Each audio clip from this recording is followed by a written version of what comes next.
Froggy Plays Soccer by Jonathan London, illustrated by Frank Remkiewicz.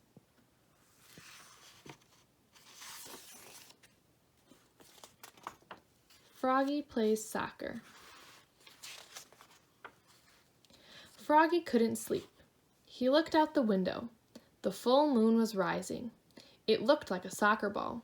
"Tomorrow's the big game," he said out loud. "If we beat the Wild Things, we win the City Cup." In the morning, Froggy was bursting to go. He pulled on his underwear, zap, tugged on his soccer shorts, zeep, snapped on his shin guards, snap, wiggled on his soccer shirt, zlim, pulled on his soccer socks, zoop, and put on his cleats, zup, zup. "Froggy," called his father. Froggy's father was the assistant coach. "What?" "Let's go, we'll be late for the game." Froggy flopped outside. Flop, flop, flop. "Remember," said Froggy's dad, "only the goalie can catch the ball, and you're not the goalie. Now repeat after me. Head it, boot it, knee it, shoot it, but don't use your hands." And Froggy sang, "Head it, boot it, knee it, shoot it, but don't use your hands," all the way to the soccer field. At the soccer field, the coach, Max's mother, said, "We're a team. We're the dream team." "Hooray!" screamed the dream team. Soon the game was on. Froggy was doing cartwheels. Froggy was picking daisies. Froggy was picking his nose. The ball bounced off his chest. He gave a mighty kick and missed the ball. But Max trapped it and passed it to BJ, who slammed it right into the net. Goal! It was 1-0, Dream Team. Again, the two teams faced off.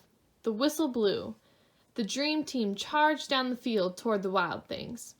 Froggy was tying his shoe. Froggy's dad was yelling, "Defense! Defense!" The ball hit Froggy in the head, bonk, and knocked him down. He was great at defense. At halftime, the Dream Team held the lead.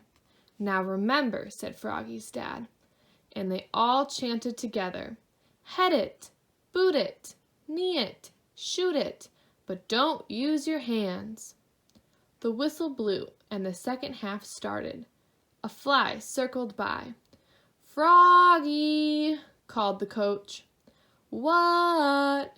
"Keep your eye on the—" Thwap! The ball smacked him in the eye. Froggy was mad now. The Wild Things were stampeding, and Matthew, the Dream Team's goalkeeper, was chasing the ball. Now the goal was unguarded.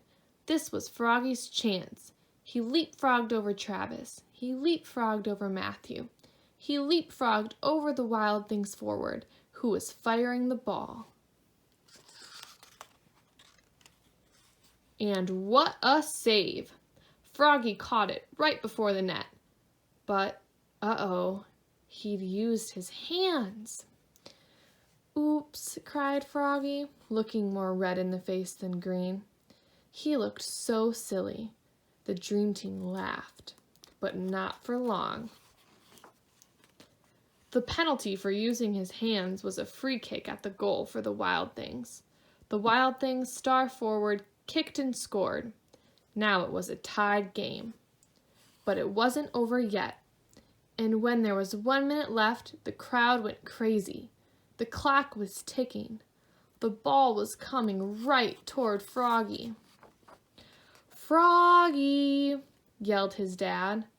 "What?" But Froggy knew what to do.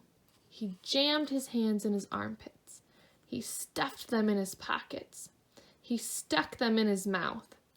Then he power kicked the ball so far down the field that it bounced over the goalie's head. smack into the goal. Yes! The Dream Team had won the City Cup. They shouted and danced, and Froggy sang, "Head it, boot it, knee it, shoot it, but don't use your hands." Except to slap high fives. Slap, slap, slap. The end.